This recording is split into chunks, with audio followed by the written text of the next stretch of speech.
everyone, welcome into Dom Time. Thanks for joining us tonight. Boy, what a day that sets up what we're going to talk about tonight, and we really encourage you to call in.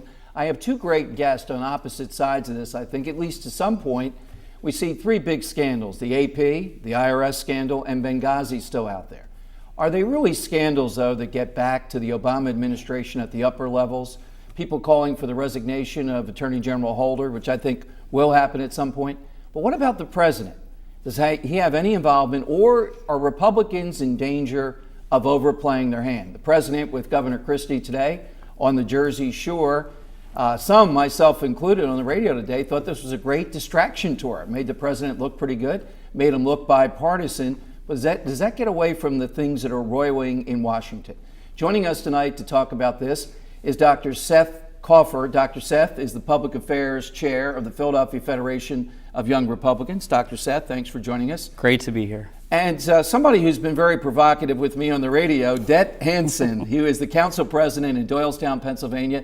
And Det also is a business owner and formerly a Republican who got upset with George Bush in 2004. It took you that long to get upset with him and to move forward. Not 2000. It took quite a bit, Dom, but thank you. Okay, so tonight, scale of 1 to 10, how much trouble do you think the president is in with these scandals, either politically or even theoretically coming back directly on him? I think we're looking at a 2 or 3. I mean, you look at the president's numbers, you look at the Washington Post ABC poll, the president's numbers haven't budged. If you dislike the president going into this, yes, these scandals put an exclamation point on it. But if you're happy with the president, nothing that's happened has budged his numbers.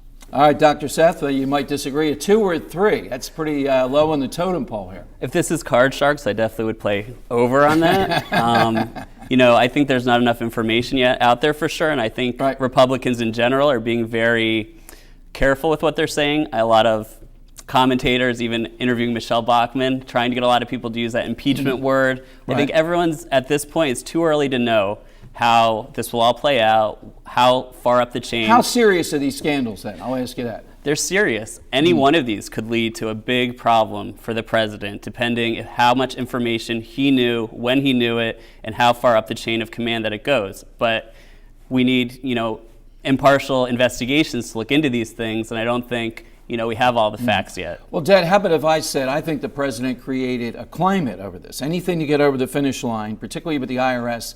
I mean, almost every single group were Tea Party people. Every single one of them. There weren't any people on the left side of the aisle that they were extensively putting through the mill here.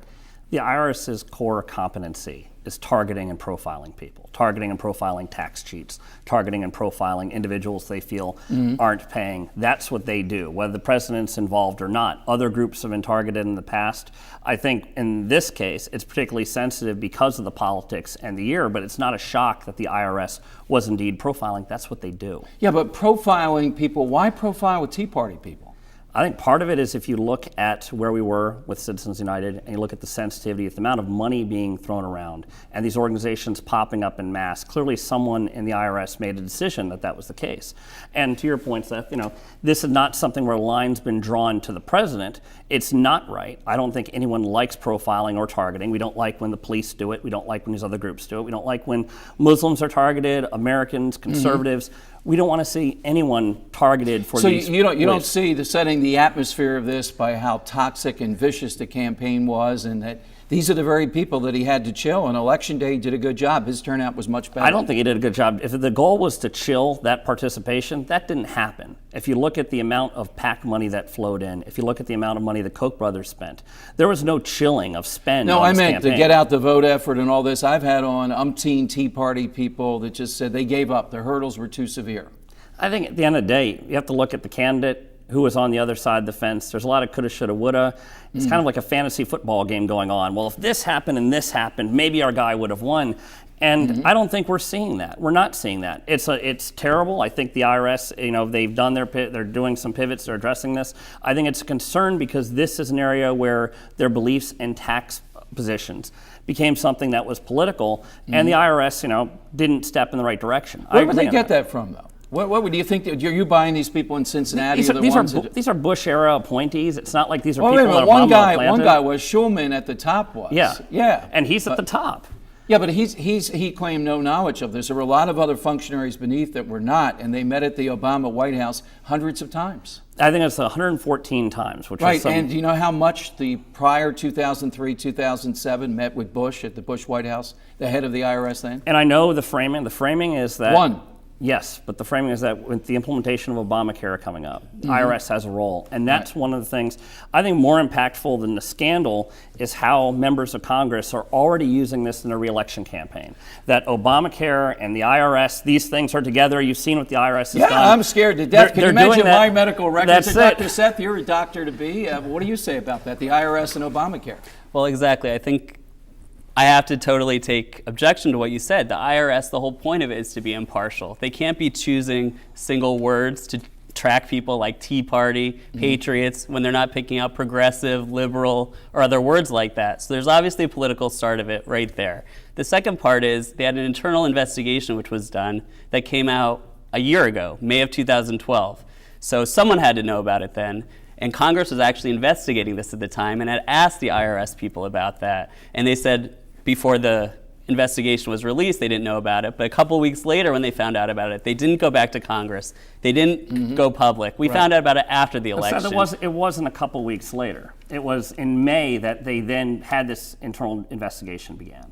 They pulled that together. This is something, I think the part of it, and you hit this, Dom, is this something that Obama is responsible for? Has he created this culture where everyone's looking at it? I would say yes. You would say no. I haven't seen that. All these scandals. All this going on we're there. still all these scandals. We're talking about three very different scandals here today. We're talking about the IRS. We're talking about the AP. And we're talking about this ongoing discussion around Benghazi. Okay, let me get a quick caller in because we do encourage people to call in with you guys. Let's go to Richard. Richard, you're on Dom Time. Go right ahead. I'm in Doylestown. I just wanted to point out to Mr. Anson that we have a number of Democrat senators who are on the record with letters to the IRS demanding investigations of Tea Party groups. This goes back years. This isn't about the IRS doing their little thing. This is about a concentrated program by the Democrat Party to stop the Tea Party. All right, go ahead, Dad. One of your fans in Doylestown. Actually, it's my neighbor, Richard Thames. And we have this discussion because part of that is, if these facts reveal themselves that there was some connection, that's the case. The problem is how long we wait, and it's all this unanswered questions. I mean, we look at this deliberate part of a conspiracy, have it being something very deliberate and very complicated.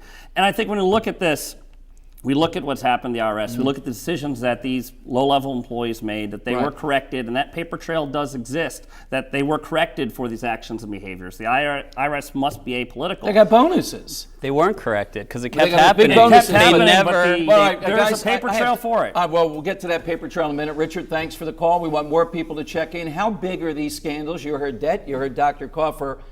We differ on this a little bit here. How about you? Just a bunch of Republicans who are sore they lost the election, or real trouble for the Obama administration? More straight ahead on Dom Time.